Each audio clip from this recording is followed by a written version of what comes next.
The CIA has been tracking Bigfoot for over 14 years, and I should know because I was part of the team doing it.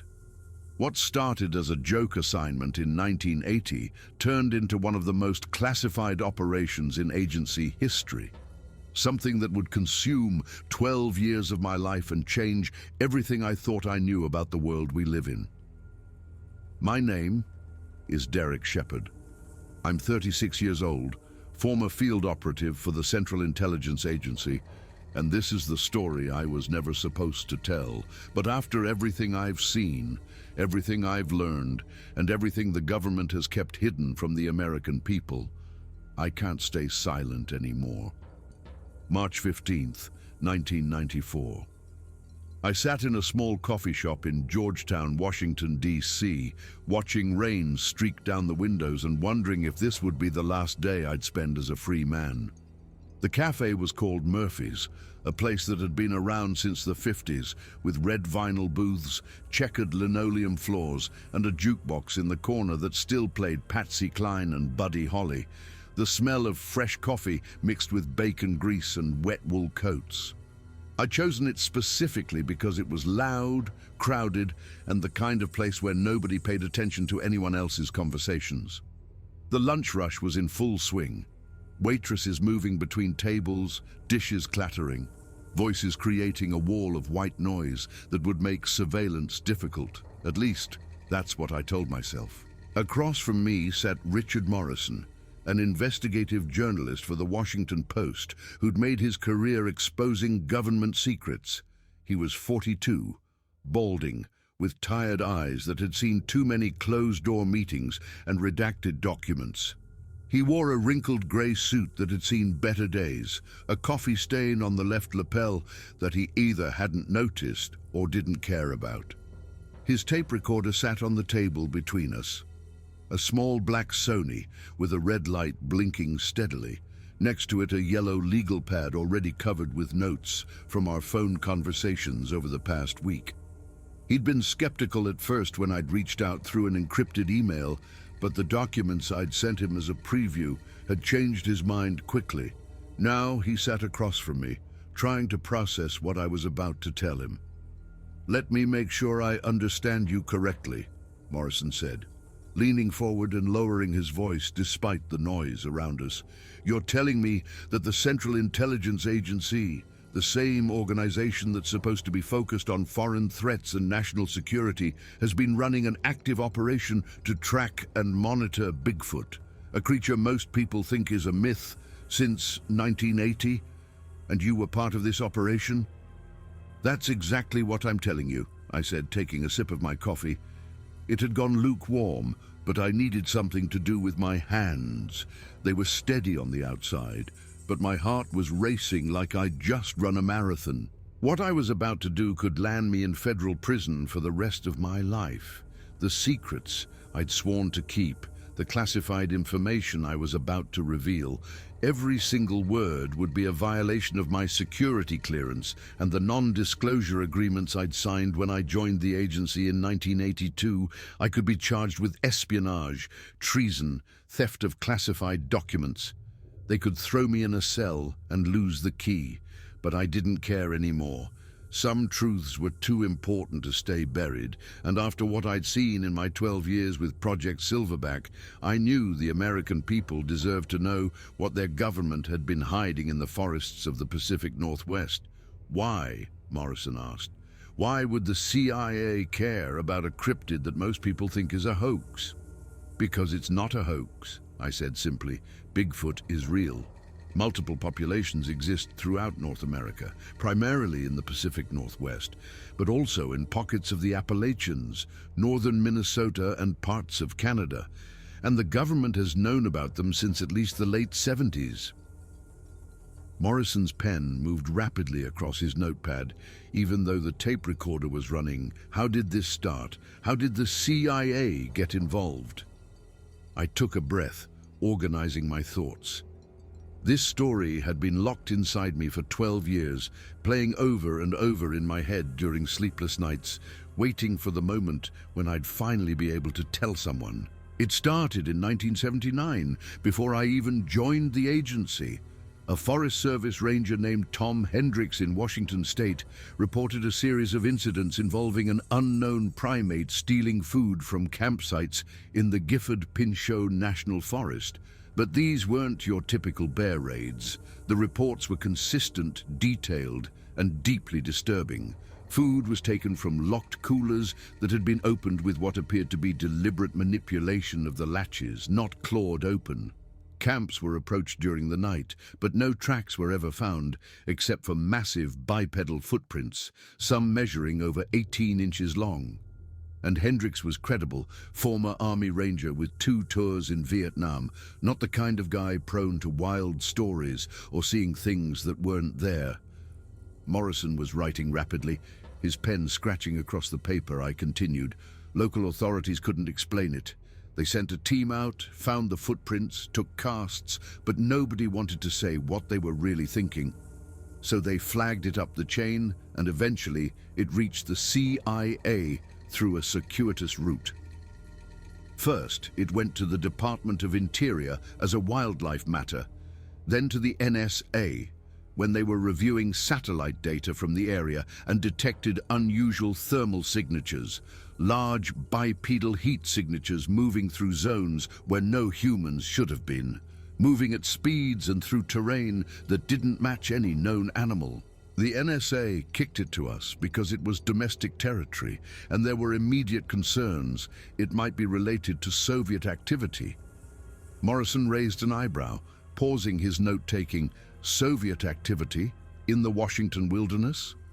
This was 1979, I reminded him. The Cold War was still very much a thing. The Berlin Wall was still standing. The Soviet Union was our primary adversary, and paranoia was high.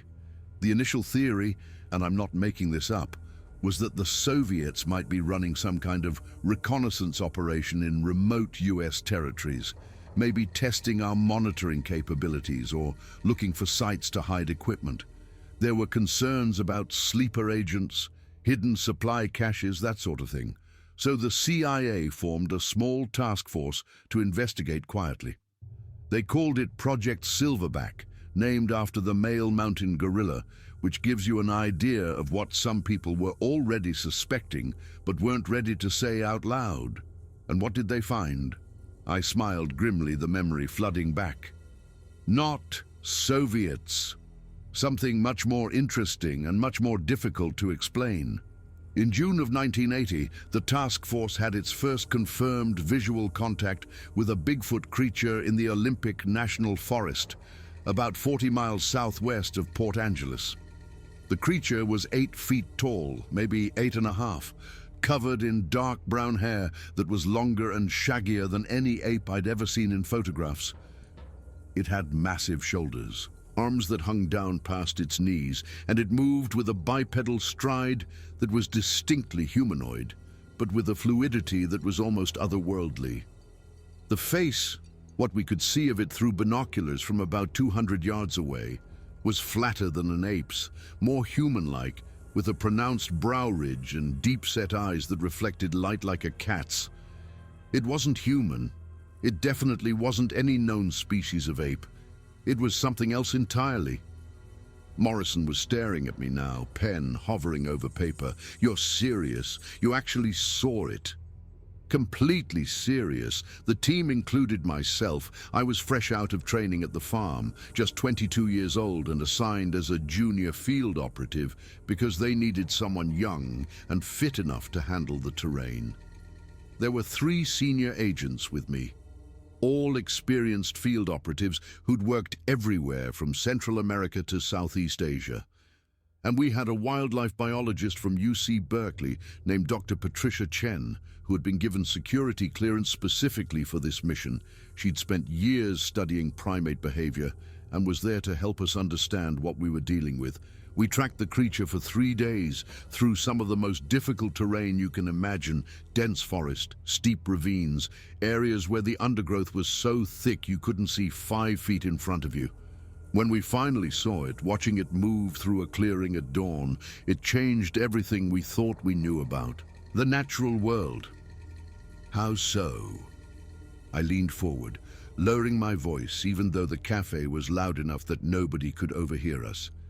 Because it was intelligent, Morrison, not animal intelligence, not even chimpanzee or gorilla-level intelligence. Human-level intelligence, maybe even higher.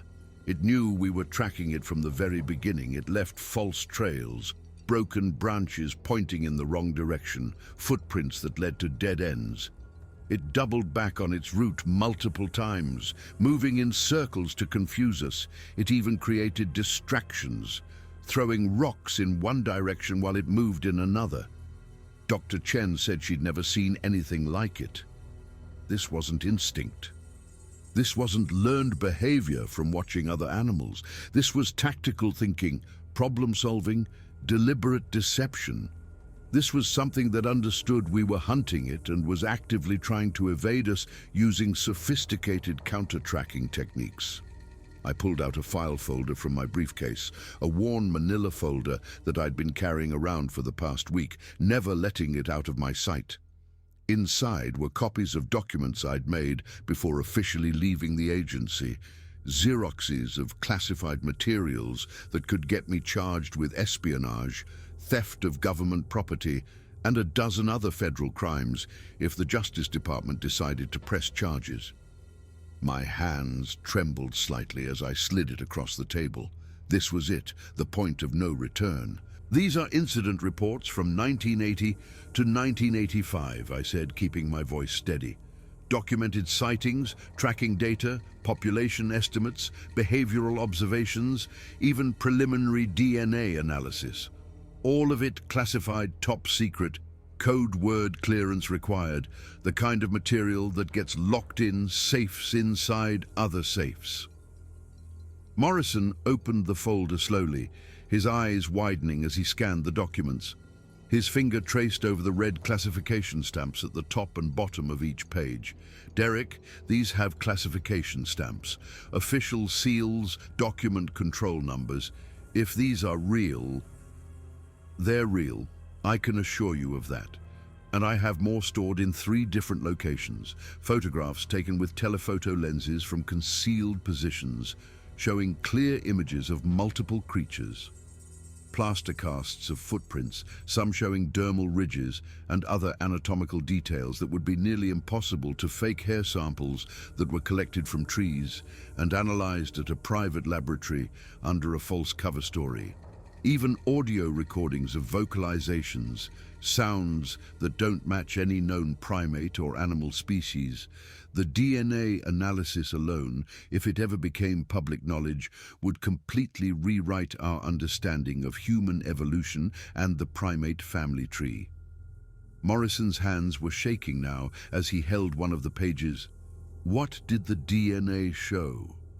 That's the really crazy part, I said, glancing around the cafe to make sure nobody was paying attention to us. The samples showed a genetic profile that was remarkably close to human, but distinctly different in key areas. Close enough to be classified within the Homo genus, the same genus as modern humans, but divergent enough to be considered a separate species or subspecies.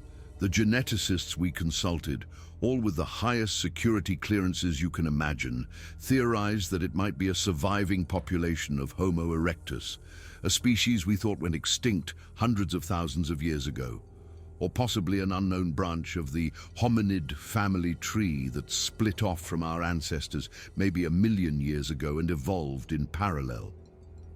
Either way, we were looking at something that challenged everything anthropologists thought they knew about human origins and primate evolution. Some of the scientists wanted to publish immediately, bring in the academic community, start a proper research program. But the government shut that down fast. Too many implications, too many questions that nobody knew how to answer. Morrison set down his pen, his expression serious. Derek, you understand what you're claiming here. You're saying the government has proof that Bigfoot exists and has kept it secret for 14 years. Longer than that, probably. I'm telling you what I know from my involvement starting in 1980, but there are hints in the classified files that the government has known about these creatures since at least the 60s, maybe earlier. There are references to something called Operation Tall Timber from the 50s that I never got clearance to see. Why keep it secret? Why not announce this discovery? This would be one of the most significant scientific findings in human history. I laughed, but there was no humor in it, just bitterness and frustration that had been building for years. Think about it, Morrison. Really think about what would happen if the government held a press conference tomorrow and announced that there's an unknown species of human-like primate, possibly a surviving archaic human species, living in American forests. What happens next? He started to answer, but I continued.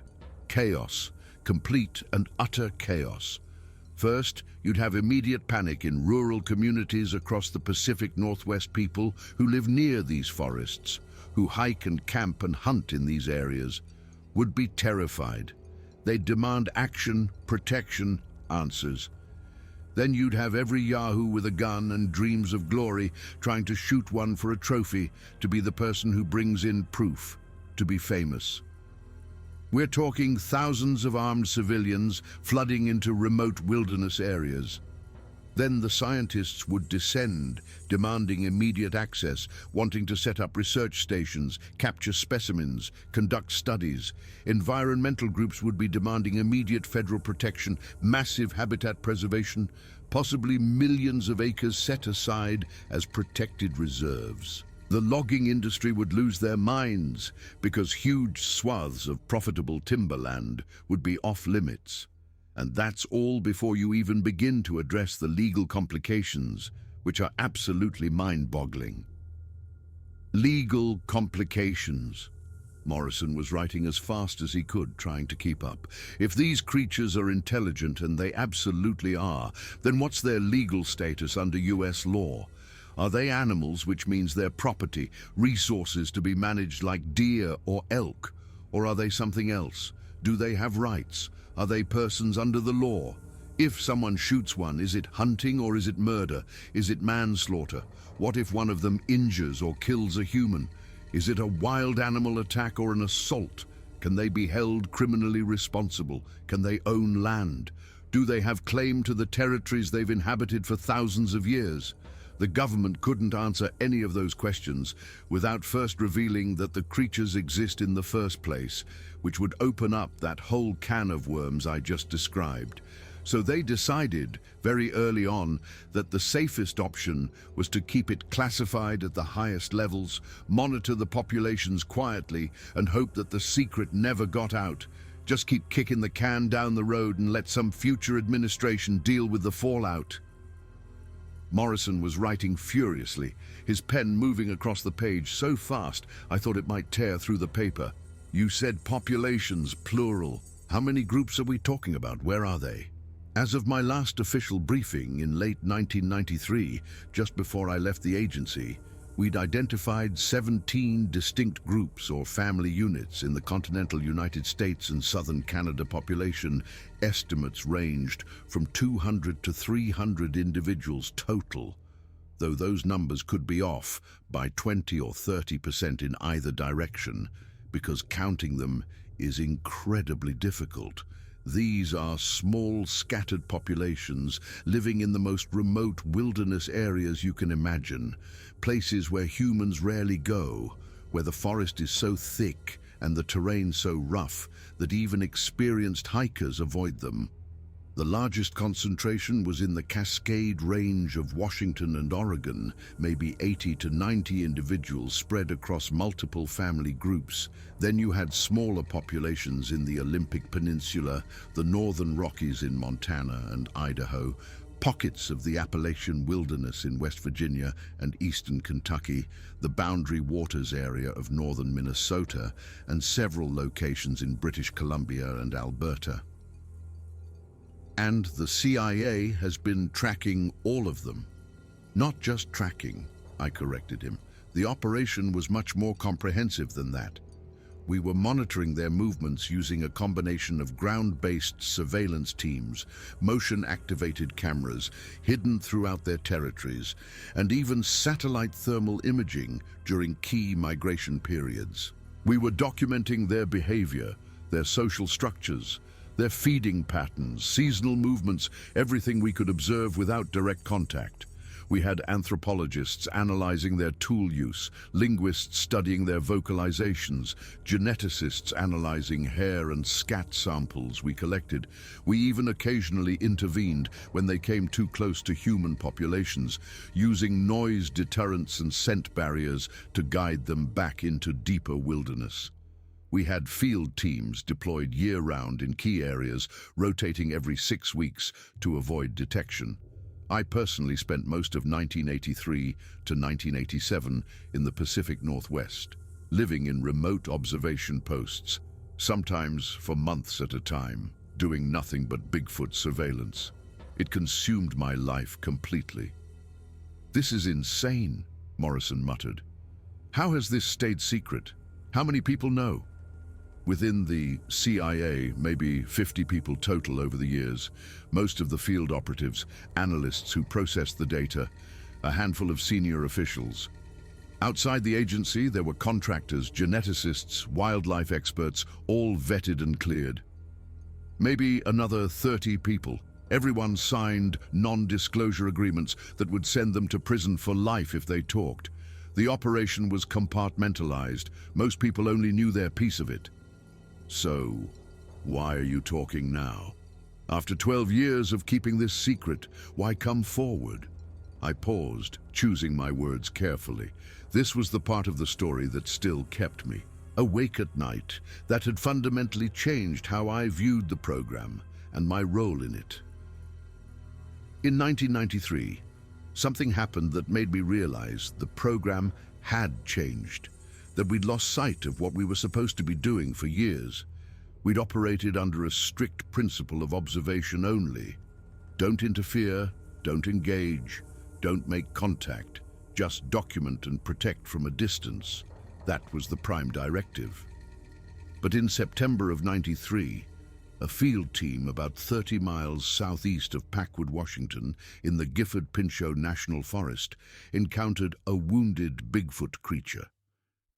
It had been shot, probably by a hunter who'd mistaken it for a bear in low light, or maybe someone who knew exactly what they were shooting at. The creature had taken at least 2 rounds from what looked like a high-powered rifle, one in the shoulder and one in the lower abdomen. It was bleeding badly, moving slowly, clearly in distress and dying. Morrison leaned forward, his expression intense. "What happened to it?" The team leader called it in. Standard protocol would have been to observe from a distance, document what happened, and let nature take its course. But the call went up the chain to senior leadership, and the decision came down. This was an opportunity we couldn't pass up. A chance to study one up close, alive. A chance to learn everything we'd been trying to learn from a distance for 13 years. So they authorized a recovery operation. We used tranquilizers, high-dose sedatives that took 3 darts before the creature finally went down. We transported it by helicopter to a secure facility, a research station that had been built years earlier in anticipation of something like this, hidden deep in the Cascade Mountains, off every map, accessible only by air. And I was part of the team that stayed with it for those final 3 days. I stopped, the memory flooding back with painful clarity. Morrison waited, sensing that I needed a moment. "I argued against it," I finally continued, my voice quieter now. "I argued that these creatures had survived this long precisely because they'd stayed hidden, stayed away from us. That capturing one, even a dying one, even with the best intentions, was a fundamental betrayal of everything the program was supposed to stand for. We were supposed to be protecting them, not exploiting them. But I was overruled. The opportunity was too valuable, they said. Think of what we could learn, they said, and so we did it."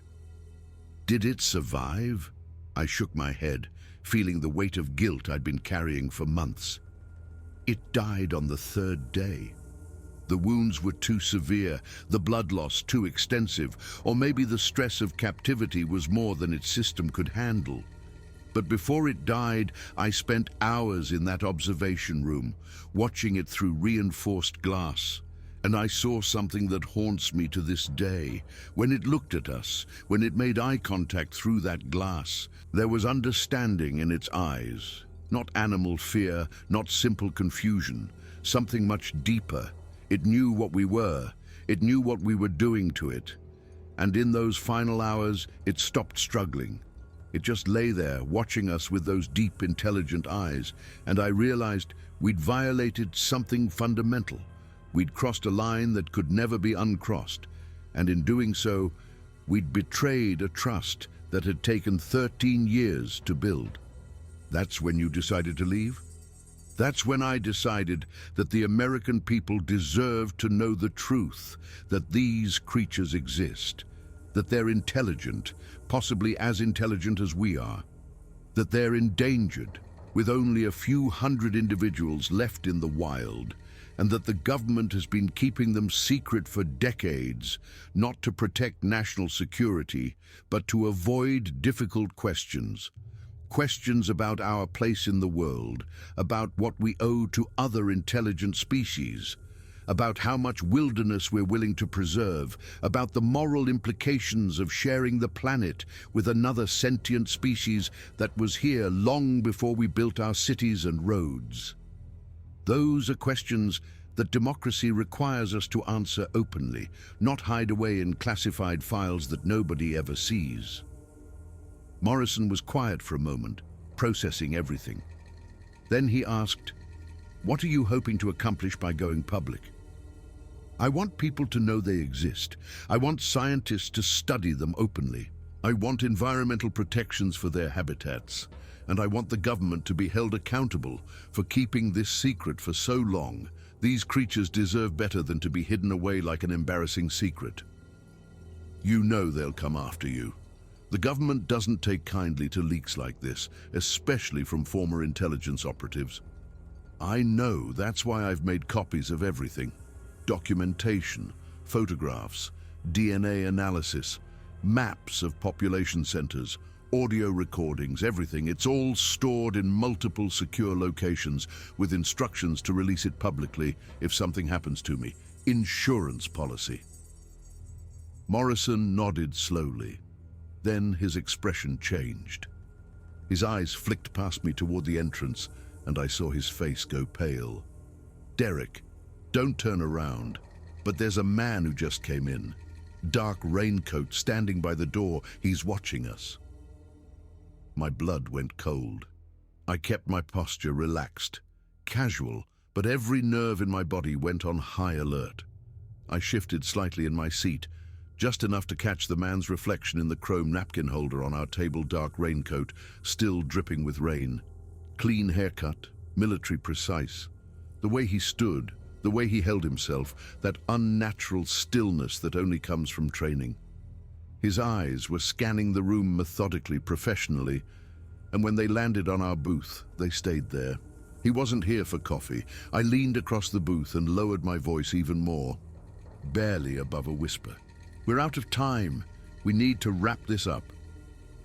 The bell above Murphy's door had stopped jingling, but the weight in the room hadn't lifted. If anything, it had gotten heavier. The man in the dark raincoat shook the water off his shoulders with a casual motion that was too controlled, too deliberate. He scanned the tables again, his gaze lingering on each patron for just a fraction of a second longer than normal, cataloging faces, positions, exits. Then he walked to the counter and took a seat on one of the red vinyl stools without ordering anything. He didn't even pretend to look at a menu. He just sat there, hands folded on the counter, watching our reflection in the mirror behind the coffee urns.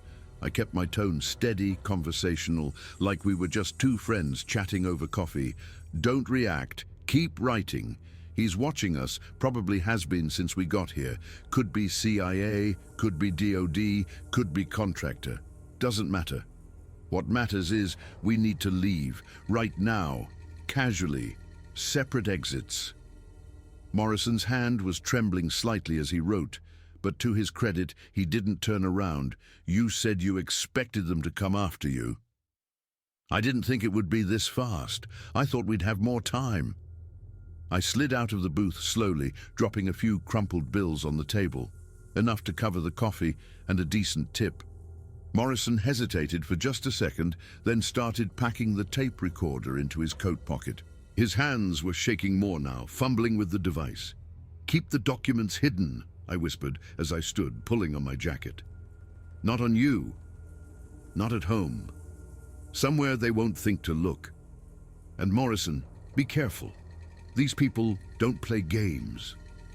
He nodded, his face pale but determined. As I stood fully, I saw the raincoat man in my peripheral vision. He lifted a coffee mug that someone must have set there without me noticing. He didn't drink from it, didn't bring it to his lips, just held it, fingers wrapped around the ceramic, steam rising, waiting, watching. I walked toward the restroom corridor at the back of the cafe, keeping my pace normal, unhurried. Behind me, I heard Morrison gathering his things, moving toward the front door. The raincoat man didn't follow either of us, not yet. He just sat there, that coffee mug in his hands, perfectly still. Inside the narrow hallway that led to the restrooms, I could smell grease from the kitchen and old cigarette smoke embedded in the walls. I pushed through the back exit into a service alley. Cold March air hit my face immediately, carrying the smell of rain and garbage. The alley was empty except for a few dumpsters and stacked cardboard boxes I didn't run. Running would draw attention, and there could be others watching. I walked to the corner, forcing myself to maintain a normal pace, and looked back toward the cafe entrance. The raincoat man wasn't at the counter anymore. He wasn't outside on the street. He wasn't in the alley. He was just gone, like he'd never been there at all. And somehow that was more terrifying than if he'd been following me. I didn't go home. I went straight to a storage unit in Arlington, where I'd kept backup copies of files, maps, and undeveloped photographs from Silverback. I stayed there until evening. At 7:10, the landline phone mounted to the cinder block wall rang. No one had that number. I didn't answer. It rang again. I picked up. "You're moving too fast, Shepard." The voice was familiar. Leland Shaw, former deputy director who'd overseen several off-book programs in the late 80s. He'd never officially been tied to Silverback, yet somehow he always knew everything. "You need to stop," Shaw said calmly. "There are people who don't want this story out. That's why it has to come out." He sighed. "Derek, listen to me. You're making a mistake. You think you're doing the right thing, but you're not seeing the whole board. I saw enough. You saw pieces. Pieces are dangerous." He paused. "That creature you recovered in '93? You think that was a rogue incident? You think it was wounded by chance?" My chest tightened. "What are you saying?" There were competing interests, groups inside and outside government who believed these beings shouldn't be allowed to roam uncontrolled. Some thought they represented an unknown national security threat. Others thought they were an opportunity. Biology, defense, anthropology. Pick your field, someone wants them. You're justifying what happened. No, I'm explaining it. Some of us wanted to keep them safe, study from a distance, leave them alone. Others wanted leverage, and right now the wrong people are winning. I gripped the phone. "So help us." "I am," he said quietly. "I'm telling you to disappear. You can't win this fight. They'll bury the truth before you can publish, and they'll bury you too. I'm already in too deep. Then at least protect the others. The operatives who helped you, the journalist, everyone you've already involved." The line went silent for a moment. Then Shaw spoke again. "There are more of them, Derek. More than your data ever showed. They're not extinct, not yet. But if you push this, they will be." The phone clicked. He was gone. I stood there in the dim fluorescent light, staring at the silent receiver. Was that a threat? A warning? Both? I packed the remaining documents into a duffel, locked the unit, and slipped into the night for 3 days. I vanished. Cheap motels, cash payments, no calls, no predictable movement. On the 4th day, Morrison contacted me through a coded message we'd arranged a postcard, blank except for a time and an address. 9:30 at Rock Creek Park. I arrived early. The park was silent except for distant traffic, wet leaves shining under street lamps. Morrison waited on a bench, coat pulled tight. He looked exhausted and afraid. "You talked to someone," he said. I nodded. So did I. He reached into his coat and handed me an envelope. Inside were photographs, black and white surveillance stills, a warehouse, cargo truck, men loading a long crate under floodlights. "Where did you get these?" I asked. "A source, someone inside Fort Detrick. They said the crate from Packwood never entered the main facility. It was rerouted to a private contractor in Virginia." I exhaled. "Then the samples are gone. And the body?" He shook his head. "No record, no archive number, nothing." I stared at the photos. One still showed two men standing by the crate. Their silhouettes weren't clearly visible, but one gesture was unmistakable. One of them looked like he was checking for a pulse on something inside. "That was taken 3 weeks ago," Morrison said, "meaning whatever's in there isn't dead." The air thinned. "That's not possible. I thought you should see it before we publish." "Publish?" I turned to him. "After this, you still want to?" "Yes, and I'm going to, with or without you." I admired the conviction, feared it too. "We have enough to go public," he said. "Documents, photographs, maps, witnesses. We publish, then we deal with the fallout." The wind kicked up, scattering leaves across the path. "What about Shaw? He thinks revealing this kills them." Morrison looked at me. "Or protects them. Sunlight is the only defense against people who operate in darkness." A branch snapped somewhere in the woods. Both of us froze. Then a sound, not a roar, not a growl. A low, resonant call, almost conversational. It carried through the trees with an eerie calm, neither hostile nor urgent. I'd heard that call before, in 1986, 800 yards away. A presence just beyond the tree line. Morrison's eyes widened. He whispered, "Is that them?" Another call answered from deeper in the woods. Then silence. "They've been following us," I said, keeping my voice low. "Maybe watching. They know something's happening. Maybe they know we're telling their story." Morrison looked around, unsettled. "What do we do?" I took a breath. "We finish what we started." I walked away from the sound, deeper onto the lit path. Morrison followed. "You're going to publish," I said, "but carefully we protect their habitats. We don't reveal coordinates. We release enough to prove they exist, nothing that helps hunters or contractors." "And if the government retaliates?" "They will. But once the truth is public, they can't erase it." We reached the parking area. Morrison paused. "What happens to you?" I shrugged. "Maybe I get arrested. Maybe I disappear. But it doesn't matter. Once the public knows, nothing goes back in the box." He nodded slowly. "We'll go to press Monday." "If you need a safe place, I won't. I've lived in shadows long enough." We exchanged a final look. Respect, fear, purpose. Then we went separate ways. As I walked to my car, another soft call echoed from the woods, the same deliberate tone, watching, waiting. I didn't look back. Somewhere out there, an ancient people 8 feet tall was deciding whether to trust humanity one last time, and I was praying we wouldn't blow it.